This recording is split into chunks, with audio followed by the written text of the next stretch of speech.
So what do you call yourself? Welcome to the LaTangela Show. Hey. Hey, what can I do for you this fine day? This is your destiny. Hot, hot, hot. Right now. Welcome to the LaTangela Show.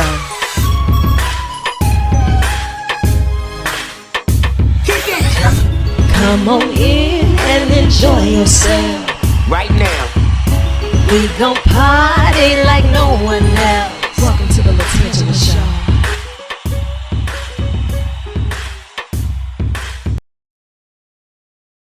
Can you hear me now? Can you hear me now? My mic sounds nice, nice. Are you gonna start this off by singing your favorite song or no? This little light of mine, I'm gonna let it shine. Whoa, whoa. Wait a minute. Come on now, that's when it start rocking. When you hit the whoa, whoa, whoa, that's when you know it's real.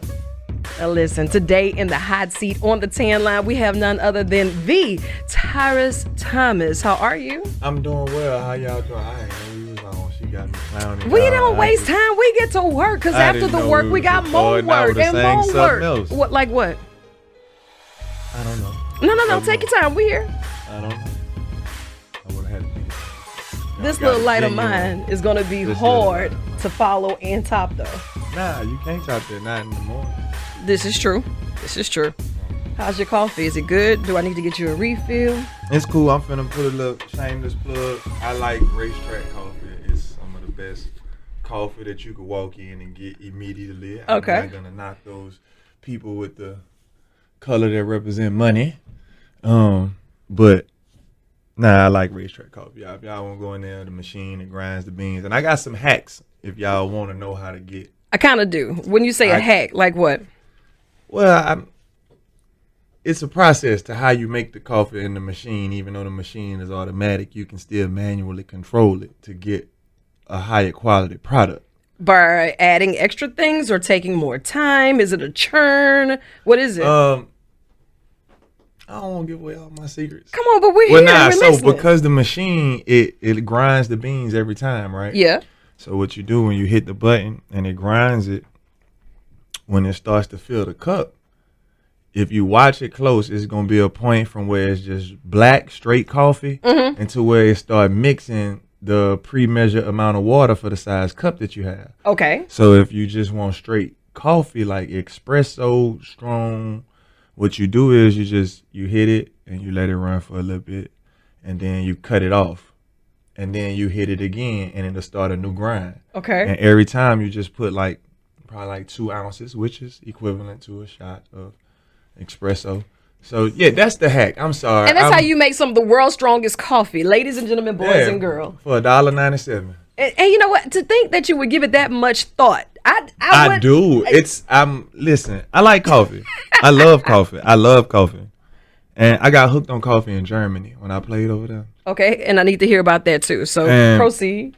They drink coffee all day, morning, after lunch, after dinner, after snack, halftime of the games in the locker room. And at first I was just drinking it to stay up because my clock was off. Yeah. But the coffee it was like, you go to everyone on the corner, they got the barista. They got it. Shot. They got it. It was strong, high quality. And so, yeah, I like coffee. But they also say that coffee, random facts, because I am the queen of random research, has some very good health benefits for you. It helps fight against Alzheimer's. It also helps with digestive system. So, I mean, it's pretty good for you. I don't think at the levels I drink it is good for me at all. What's your blood type? Coffee. Yeah. It's coffee. Blood. No, Tyrus, you have traveled all around the world and you have represented us, and I say us, the city of Baton Rouge, the state of Louisiana, on some of the highest platforms in your leg of the industry. You are a hometown hero, but you are one of the most humble giants that we'll ever come across. And your heart has always been for the people. Even in your silence, you stated a lot just with your presence. I know that you have this new project right now. I want to talk about Orange Cloud Network before we even get to my autographed copy of the latest book from my favorite author, Tyrus Thomas, Autonomy. But let's talk a little bit about Orange Cloud Network first. The brainchild behind that. One day you're sitting there and you just spot an orange cloud, right? Nah. No. Okay, I was close. Well, so Yay and nay. Okay, I'm Right. listening. So like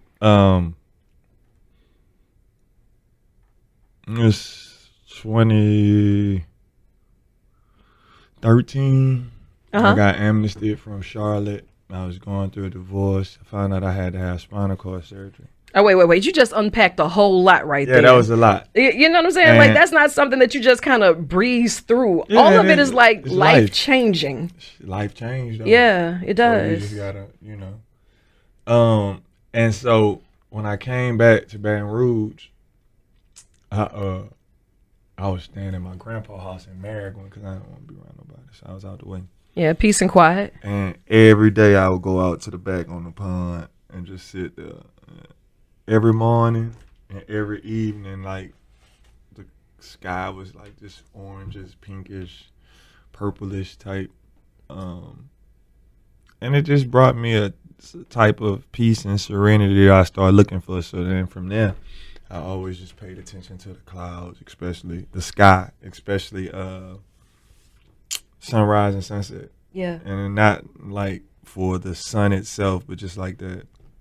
I don't know what I was looking for, but I was looking for it. Probably subconsciously, would you say it was a sense of peace or tranquility? Yeah, it's just like that, like just, it's like almost like, and not to be cliche, like Godspeed, like you just kind of get lost in the I do. Kind of just get lost in the whatever's there at the moment, whether that's birds, whether that's nothing, whether that's, the train out on the horizon or the sugar cane. Like sometimes just the silence itself is therapeutic. And so from there, I just kind of always connected that, from having the pictures in my phone to, it's kind of like almost like that that Where's Waldo phase, right? It's kind of like just a Where's Waldo. So it's like I'm just looking for it. So even if the day, like now, those are some long days for me. I couldn't do nothing for real anyway. Like physically, I couldn't work out and stuff. So it's just like finding some of that peace. And so that time period made me more conscious of the orange clouds. 2016, after I was done playing basketball, I self-committed to a facility, and at that time it was more about, for me, I recognized like the access to resources that I had compared to like my family, my direct family, and like this community. I got NBA insurance, so. And when you talk about resources, the things that people need along their journey of healing from whatever that may be. Right. So like from therapy to the facilities. To whatever that is. Yeah. But also understanding and learning like how the systems work and, what options a kid from South Baton Rouge that look like me that can't play basketball, that been in a lot of trouble as a kid, the options that he may get for healing versus the kid who family has resources and they have doctors in their family, right? And so it just kind of made me more passionate about, and again, it doesn't have a look, but when I say the network, Orange Cloud Network's main mission is to one, break the stigma behind mental health and what that looks like. Right. Especially in the Black and brown and underserved communities. And we know it doesn't discriminate, but it's such a stigma there. Right. And it doesn't, and that's why I put an emphasis on the especially, because I'm not, we all inclusive, right? But also understanding where the lack of understanding is. Absolutely. Right? And it's over the years, culturally, whatever those reasons are, in Black and brown and underserved communities, the conversations are not there, the resources are not there, the knowledge, the know-how, the understanding of is not there. Right. I grew up in a house, my grandfather couldn't read or write. Right. And so his anger makes more sense to me now. Right. But his anger also affected everybody in that household. Getting to the root of the problem and then learning how to decipher from there. Right. And so like it's actions, reactions, and actions. Right. And so like a lot of times people will say like, mental health, or they have a mental disorder. And it's more of like, my thing is the mental wellness standpoint of it, right? Yeah. And so you break it down like, we all aren't the healthiest we could be, even if we're healthy. Yeah. Right? Yeah. And so we'll take care of our physical, we'll take vitamins to continue to be healthy, we'll go to the gym to physically work out, but what are we doing daily to actively give ourselves that reinforcement and those supplements that we need for our mental? And even to let some of it go. Or mental whatever, detox. like so whatever those things are. And that's kind of like, the network, like providing those resources, information, people. And it's not just about me, that's connecting my network of professionals to the everyday people. Yeah. And I use the term everyday people because the everyday people get overlooked a lot. Absolutely. Right? Like the people that work, the people that follow society's standards are usually the ones that get looked over. You know what I'm saying? So how do we put them in front of people who, you might not need to sit on the couch, but you might just need to understand how to use your insurance better to, I don't know, whatever those resources are. Everybody, it's such a broad scale, right? It is. And it finds you in different places, different phases, and different times, options. different, like everybody's process is different. And, right? Sometimes the way that the medium finds you, it can either help or become kind of like an insult too. You know what I'm saying? Right. When And- people talk at you, you need to go instead of asking, what can I do to help, or give a suggestion, And that's literally the goal, emphasis, thought process behind Autonomy. Okay. All right. And I don't know if you had time to check it out yet. Absolutely. But it's like I was able to put my therapy experiences, those things that stretched me, those things that pulled me, those questions that grew me, helped me grow rather, compiled into one, right? Mm-hmm. So now when we talk about the conversations, it can start conversations to healing. Yeah. Right? When we talk about the stigma, this may be what you need instead of sitting on the couch for right now, or something like this, right? And so it's never about me. I don't think I have all the answers. I'm never going to proclaim, but we have to do something, right? So if you're not using Autonomy, I need you using something, right? Yeah. I need you seeing somebody. I need to start the conversation. Or at least identify that there's a conversation that needs to be held. Right? So it's not about, it's not a me thing. This is not, Right. It's, And, for me, and it's sometimes you've never been a me yeah, type so of it's guy. it's kind of a weird situation for me because I'm not trying to, I do want to sell, but it's not a sell on me. I want to sell the fact that we need to, as much as we care about our physical, we need to care about our mental. Yeah. Right. So we can get up and go to the gym 3 or 4 days a week. We can go get our hair cuts. We can get our hair done. We can do all of these things to maintain our physical appearance. Right. While the inner man is dying, suffering and killing everybody else around him. And destroying everything and everybody. Right. And so it's like, what are we doing? We see commercials about multivitamins, one a day. Yeah. Take this, even down to the sea moss, we do so much to the physical, but we neglect the mental, right? Yeah. And it's just, we always hear you cut the head off, the body gonna die. And when you mentioned earlier about the especially part, when you said especially for those who are overlooked and underserved, I think sometimes we put mental health and mental wellness in such a categorized space to where some people feel as if they can escape it. They feel it's a pride thing. It absolutely right? is. I ain't crazy. That part. Right, I ain't the crazy. stigma of it. Like, I ain't crazy. So when you say he has a mental disorder, oh, he crazy. Yeah. I'm not crazy. I not ain't crazy. stupid. I ain't none of that. Right. Right. And so because of the misconceptions, because of the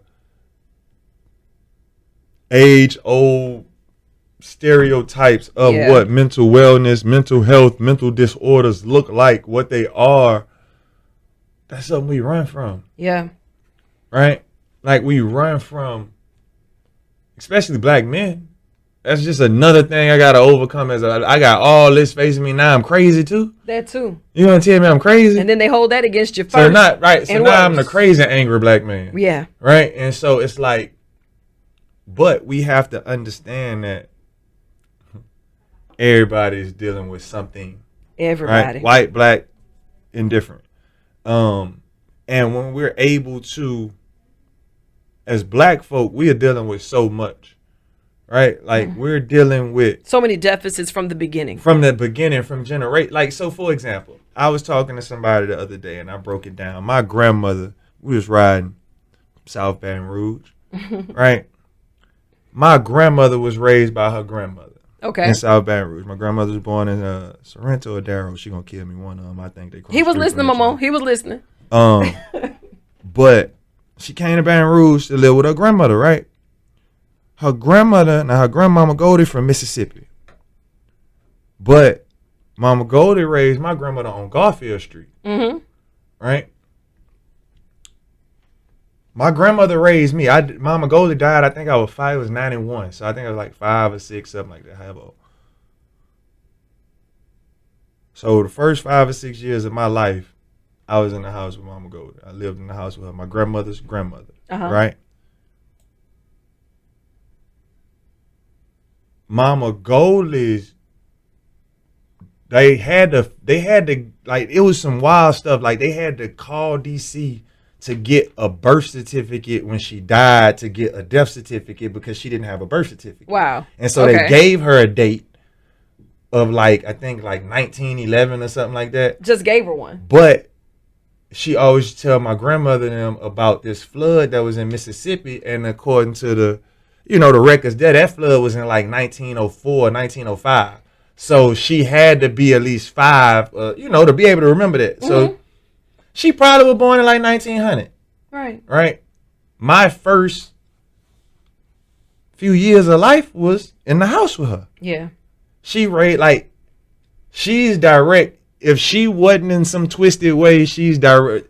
Her parents were definitely slave or tenant farmer. Yeah. Right. Definitely. No question without it. Like, I don't need Ancestor.com. Yeah. Like, we in Louisiana. Like, it's all right. I ain't the only person that grew up like that. Like, and so you're dealing with even the way you're taught. Yeah. Right? The way you taught to move. I remember just living in the bottom. It was this whole thing about don't go over there messing with them people stuff. Whenever we would go to LSU to go play ball, right? It was like, don't go over there messing with them people. Them people gonna take them. Don't y'all go over there. And it's like, y'all don't tell us nothing about y'all when y'all finna start shooting the block up. Right. But all the of mental that is walls the and boundaries that were already there created the physical boundaries and walls. Right. And so, like, when we talk about mental in the black community, it's so deep rooted in so many different things. Right.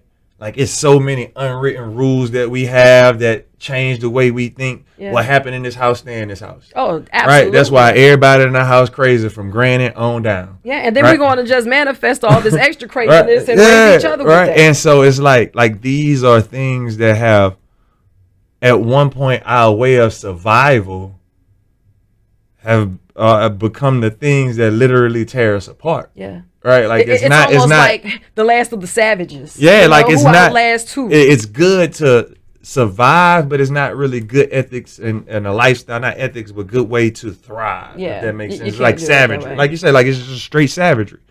And it's kind of like, like when you look at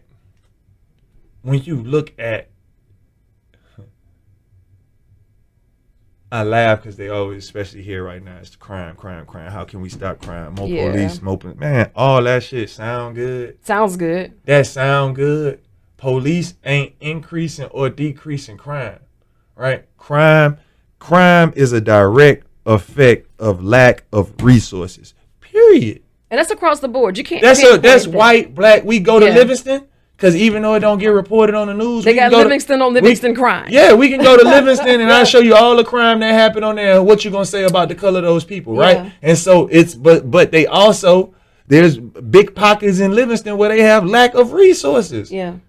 Tangible Whole Parish, like these places, like it's, right? So it's not a color thing. It just so happens that our color get broadcasted the most when crime happens, right? You know that. We're separated from that. But And then, the puppetry that comes behind that too. Exactly. So- But crime happens where there's a lack of resources. Crime usually happens amongst its community. Yeah. Right? So when you go, like, if you go to the Midwest, you go to Oklahoma, there's a lot of natives that's fighting natives. They're not, you know what I'm saying? Like, when you go to El Paso, Texas, the Mexicans are fighting the Mexicans. Like, they're killing. You go in Japan, like, the Asians are killing each other. Like, Yeah. people is not just crime. Don't just randomly say, hey, black kids not saying, hey, I'm about to go kill white folk. Like, that's not that I don't know or that. Now, does random stuff happen? Yes. Absolutely. But for a majority, it happens within its community, and that community usually lacks resources. But are we living in a time and a space where people are willing to be that open, that transparent, and that sometimes they say we have the resources, but maybe those resources are being so misappropriated to where now we can't talk about it because we've been yelling for resources. And then when you don't see those resources being allocated or someone being accountable for those resources, now leadership has to answer for those questions to the best of their ability. Well, all right. And so even when you say leadership, I don't even think it's a... And I loosely use that term because then we have to identify who do we Right. qualify as leaders. That's what I was in going to our say. lives, Like, so in our homes, in our church, in our schools. I think it's more of a... I think it's just more of a cultural conversation. Yeah. Right. So when we talk about it's like it's culturally, a lot of this is cultural, right? So I've been around other people where the conversations I had about what doctors they take their kids to and what they being checked on and what they got and you should check this and you like, but we have our culture, one doctor, right? We have a lot of obstacles, right? Absolutely. So even in our community, you take 70802, 70805, right? Transportation is the biggest hurdle to anything that they have, and that's even getting grocery. Yeah. Right? So you got obstacles that prevent you from Getting to work, getting to school, just getting to church, doing life, right? To even be able to have these to have these experiences, to have these conversations. So I think, again, it's like we as a people collectively through the airwaves, through social media, through hand-to-hand interactions, face-to-face interactions, through making it look cool, however that looks. Jesus turned water into wine because he was talking to the drunks. Like, I don't care how we try to mask it, you got to reach people where they at. Yeah. You know what I'm saying? Yeah. Like, so it's like we have to figure out how to create those spaces for our people, right? We have to be able to identify those people that are helping our people. We have to be able to put those pieces of the puzzle together. And to align it to where it makes sense. Not just Correct. because a person is qualified to do something, but are they qualified to do the job and to reach the person where they are? Sometimes we miss the mark on that. And that's one of the things that I really loved as I was flipping through Autonomy last night, a guided activity book for mental wellness. There is no cap of what tier of life someone has to be. They don't have to have a certain amount of money, a certain level of education, a certain race. This finds you where you are because it makes you do a self-reflect check right in the moment, right? And during the pandemic, Tyrus, it's like that's during the time I realized that I needed to do more self-check. The world, it began to shut down. So as we get more so stable to where we're not constantly working or masking X, Y, and Z because we can cover it with A, B, and C and constantly go. When you have to sit down and the silence gets really loud, you get the simple questions that really make you have to give some tough answers. And are we willing to do that? Autonomy, it'll prompt you. Although as I was flipping through the book, I couldn't get past the first page. The first page is my favorite because it's autographed or whatever by my favorite author and whatnot. But I'm loving the fact that you even kick it off with be who you needed when you were younger. That's a self-reflect check.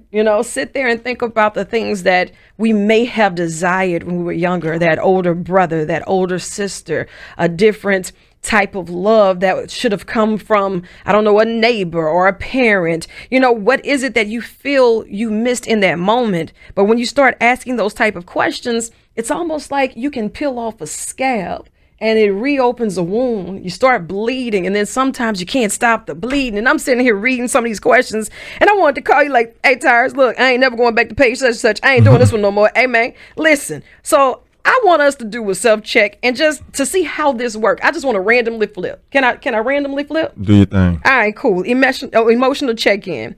So today, how do I feel? Like, happy, excited, proud, silly, surprised, calm, tired, sad, confused, furious, grouchy, angry. Wait a minute, circle the emotions. Okay, so I do get the option of more than one. That's good, because I'm going to take this one, I'm going to take this one, definitely, and that one too.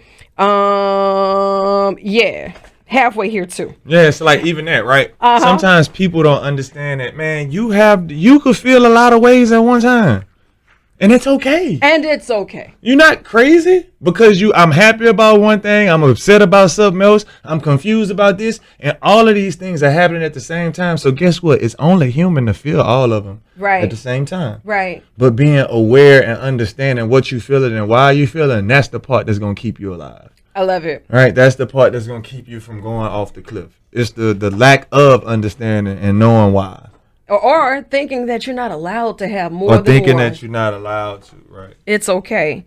Okay, so I just answered mine. 3 things or people you are grateful for today. You asking me? Yeah, there are no right or wrong answers. Every day I'm grateful for myself. Every day I'm grateful for my son, and then every day I'm grateful for life.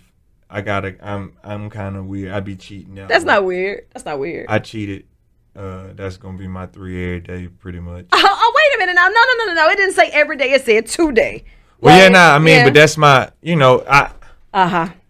that's the grateful task is one of the things that became a part of my everyday life before putting this book together. So it's kind of just one of them automatic things that's on my mental. Okay. So I'll let you freestyle this one, and I guess we'll do this one collectively. One of the writing prompts. And I'm just randomly flipping through. I didn't want to just pick one that I felt that we could prepare for because, dear life. Write down 5 things that define who you are, listing them as I am. Now, take a few minutes to think about each one and which quality feels the best. You go on to me. Man, I'm going to let you go first. I'm a leader. Okay. I'm a creator. I'm a warrior. I'm a caregiver. And I am awesome. You are awesome. You are. I would kick it off. I am a believer. Because I always keep my faith intact and I believe that God is in control. I am a vessel because I am here to serve the purpose of filling voids and to bringing what I feel or those who need the light, as I am in constant search of the light myself. I kind of say this one, but no, I am definitely a communicator. I get my point across. I am a daughter. And I would consider myself a true friend too. Somewhere in there. On top of all of those. But you're not limited to 5 though, you know that, right? No, but it was hard enough to get the 5 out because I'm not good at that. But that's the point. With the self-reflect, I'm not good at but that. That's the whole I can point out what objective you are to others, to yourself, to many, to everybody else. Most of us can. Yeah. Most of us have a hard time. A great philosopher, Michael Jackson, once said, "Standing with the man in the mirror." Mm-hmm. Wait. And you are a poet. Did you not say that one? No, I did not. No, but you also, you know what? You forgot to mention you're an artist. Yeah. I stress that term because I don't take it serious like most artists do. But you don't have to take it seriously in order to be what you are. That's just. And so I guess I kind of like to respect the craft of those that actually do that. Because it's a lot like my techniques are kind of stolen. It's not stolen. They may be recycled and from some of my applied favorite to your own ways. Some of my favorite artists. It's not like plagiarism. It kind of. I feel like it.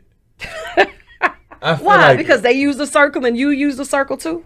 And so, well, I mean, just like as I was like trying to like find my style of painting, I kind of like had a few artists that I really like, local people, and I kind of watched them work, and so I don't know. It's always a weird space for me. That's you being a student of the craft, though. You know, you I find know, one but that it's you always be admire, a their weird style space and the because it's work, like and- I just do it for me, my own outlet or release, not necessarily to be like an artist per se. But you don't have to give it to the world in order for it still to be done by an artist. I guess you're right. You know. I'll take it.